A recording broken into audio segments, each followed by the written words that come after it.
my talk topic today is how to lift yourself up when you're down. And the alternate talk topic is what to do when you're down in the doldrums. And I was inspired by the word doldrums because there is an actual drum called a doldrum, D-O-H-L. So that's pretty cool, but that's beside the point.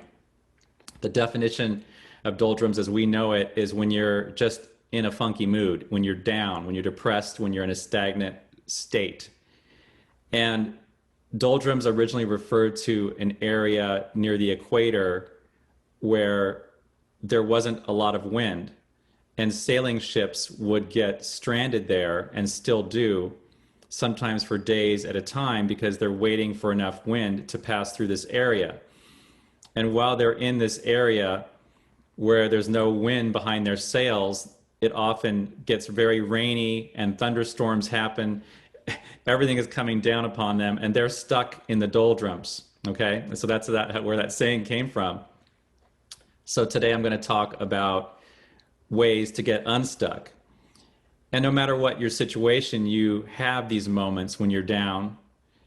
And this is not to trivialize those who are going through something that's dire or clinical depression at all. But there is something called healthy depression. And the book by Scott Peck called The Road Less Traveled, it actually begins with a chapter where he talks about healthy depression. So what is healthy depression?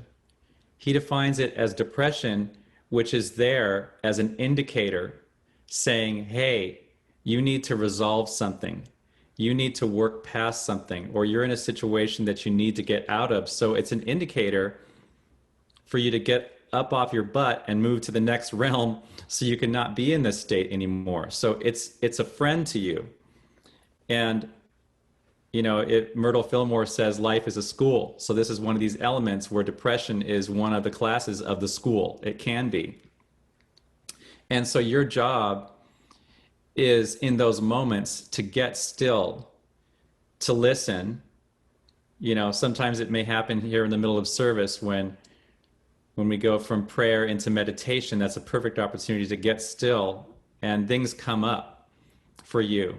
But in your own daily practice, things can come up for you, even if you're meditating for 30 seconds or you're going on a walk. And when you encounter something that's that doldrum feeling, that feeling of you're making contact with with that thing that's maybe bothering you. And sometimes you don't know what it is. Sometimes you're in this mood, you're in the doldrums, but you haven't identified, why am I in the doldrums? Did I just get up off the wrong side of the bed? There's another saying. And the first tendency is to what? The first tendency as human beings is for us to go for the dopamine hit, which is turning on, reaching for the TV remote control, reaching for the iPhone, reaching for, you know, that Facebook news feed, right? Or the Reese's peanut butter cups. Well, I'm out of those right now, so I can't reach for those, but you get the gist, right? And that is your distraction. And then you go from distraction to distraction, realizing you're still feeling in the doldrums. So the key is to stay with it for a minute and acknowledge that feeling. In the words of Ricky Byers, formerly Beckwith, let that feeling wash over you. Let it wash over you. And sometimes you just let it wash over you until you have a good cry. This happened to me this week. I had a moment where something was bothering me, and I got down on my knees and prayed, because that was what my inner child knew as total surrender. And the moment I did that, I started to tear up. And I cried for a minute. And you know, I felt better afterwards. There was something waiting to be released and expressed in that way. They say, ever heard the saying that getting a cold is uncried tears, right? It's something that's stuck, right? And there are other ways to process it. But the key is to move on to the next step. And by the way, that crying thing reminded me of, there's a movie called Broadcast News. in 1987 with William Hurt and Holly Hunter. You may remember it. 98 on Rotten Tomatoes, by the way. Excellent movie. But she has a daily practice where she literally unplugs the phone when we had landline phones. She unplugs the phone. She sits there and she cries for a minute or two. And then when she's done, she composes herself and she plugs the phone back in. So that was her processing through these things. So don't stay stuck. Don't ruminate. That's another interesting word, which literally means to chew on something. It's like a cow chewing on its cud. You're chewing over something. You're ruminating over the past or over the present that doesn't even exist yet. And you're just perhaps catastrophizing, creating fantasies about catastrophe that haven't even happened and usually never happen, right? And that catastrophizing is compulsive worrying, isn't it? Maria Felipe, one of our former guest speakers here, in her book about happiness, she says compulsive worrying keeps us in place, right? It keeps us stuck. And it means believing that there is no solution to your problem. Believing that there is no solution to your problem. So we need to reverse our thinking. We need to back up the car so we can get out of these doldrums or get our ship through the doldrums and come into a consciousness of knowing that there can be a way made out of no way. A consciousness that Bob Bresney in his book Pronoia would say, instead of being stuck in the thinking of, oh my God, something awful is going to happen, like if you watch the news, you know that that's the thinking that permeates that realm. Get into the thinking of, oh my God, something wonderful is going to happen. How much of our society and our media is made up of selling you advertising, impressions, and news that is about the former, about, oh my God, something awful is going to happen because we like, it's an instinctual thing to want to rubberneck and say, ooh, where's the accident, right? Instead of, where is the good coming? So it's a total transformation. It's a shift, but it's one that we can just make by saying once a day, oh my God, something wonderful is going to happen. What if this is going to happen? And what if that's going to happen? Our guest speaker the other week, Jane Hyatt, referred to it as what if upping instead of what if downing, right? What if all these good things are going to happen? Wouldn't it be nice if, that's an Esther Hicks saying, wouldn't it be nice if I got the perfect parking spot? Wouldn't it be nice if I had the perfect outcome to whatever is going on today? So this what if upping versus what if downing. So how else can we lift ourselves out of the proverbial doldrums? There is a saying, and I couldn't find what the source of this saying, but I've heard this saying many times. Maybe one of you can tell me. It could be Pierre Teilhard de Chardin, but I couldn't find it in his writing. So maybe one of you can find it. The saying says, the environment dictates the change. The environment, not the climate, not the ecological environment, but the environment of your life dictates any changes that will happen in your life. So with that, I say surround yourself with the people, places, things, attitudes, and thoughts that shift your consciousness to a higher level. Surround yourself with the people, places, things, thoughts, actions, attitudes that allow you to shift to a higher vibrational level, right?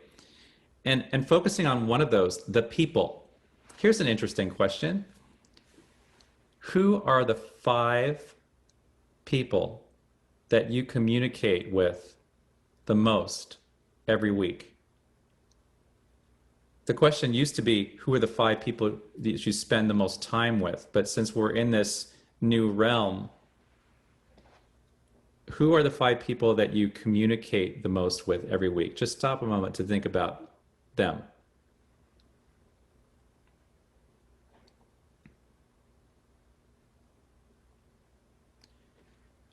And I I posit that those people have an influence over your life.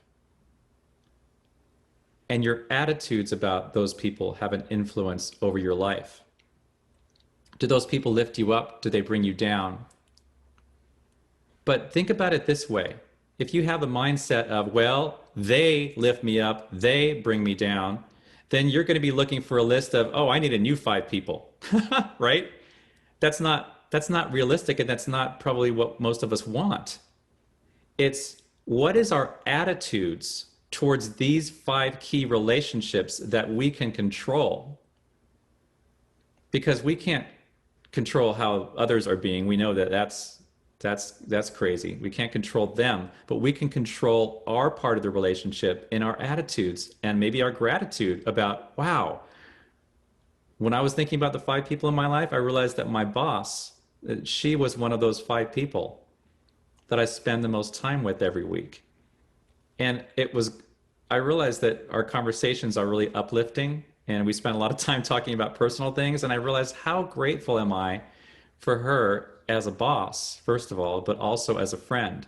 So it made me really look at this inventory of people in my life in a different way.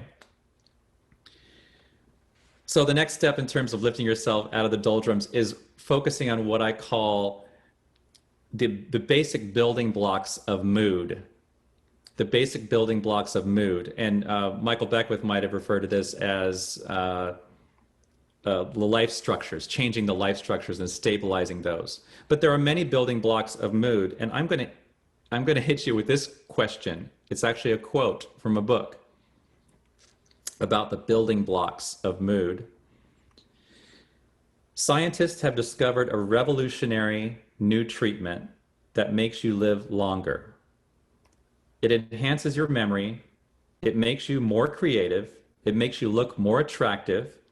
It keeps you slim. It lowers your food cravings. It protects you from cancer and dementia. This new treatment lowers your risk of heart attacks and stroke, not to mention diabetes. With this treatment, you'll feel happier, less depressed, and less anxious. And if I could say this treatment was available, would you take it? And it has no side effects.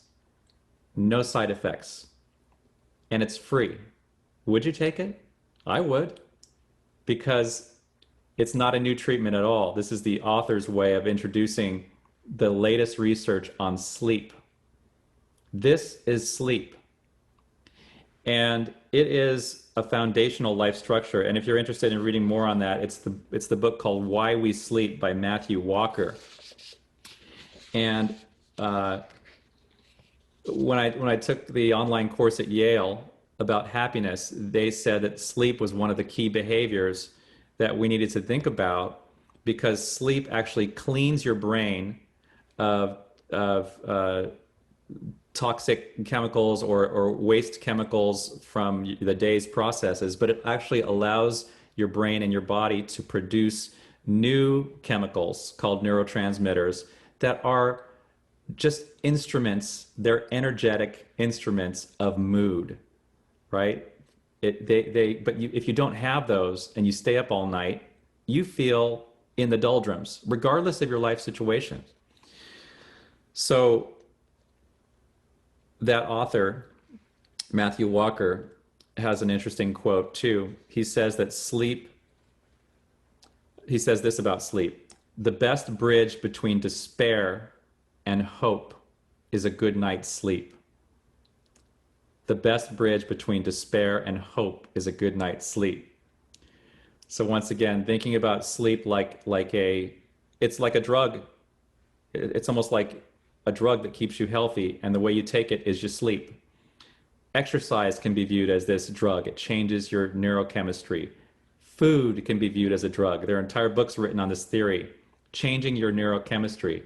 And you know what else? Music is a drug, right? If you listen to the happiest, most elevating songs, your soul singing, whatever those songs are, the songs during service, have you noticed your mood changes?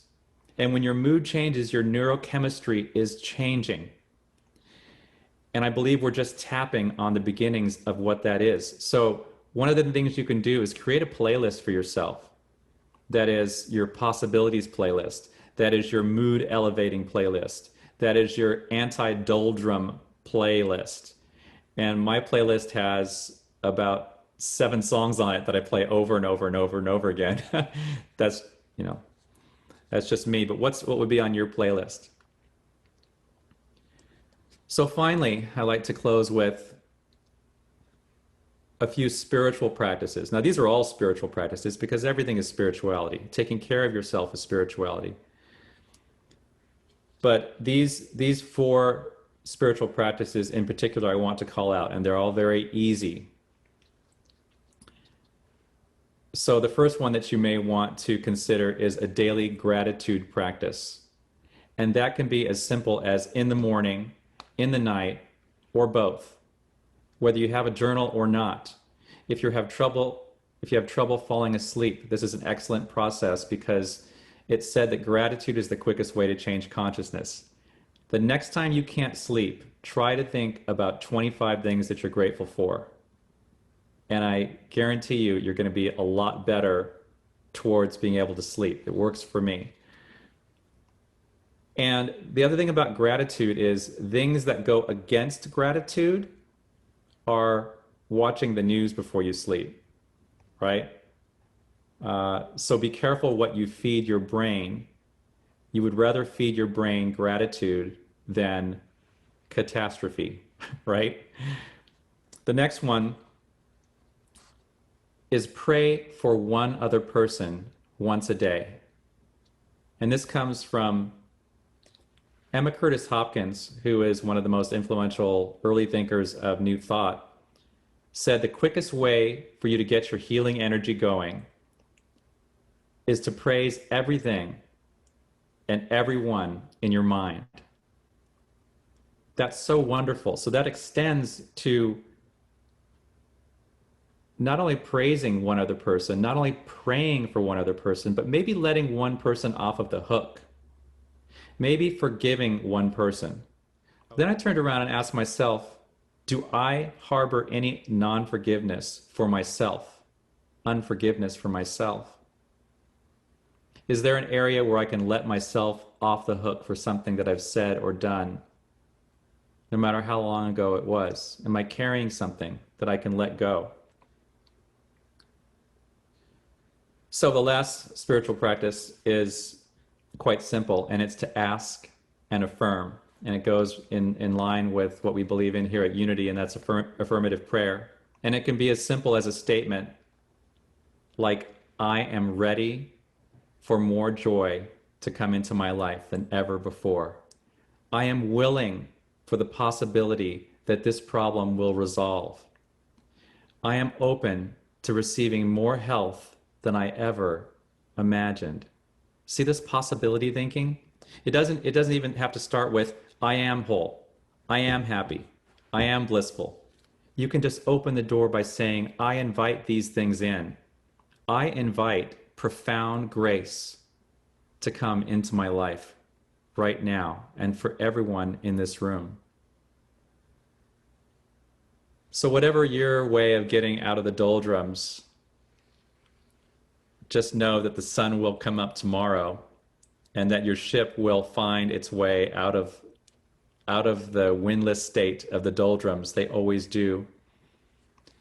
And that's my prayer for you. So why don't we go inward? So I'm ready.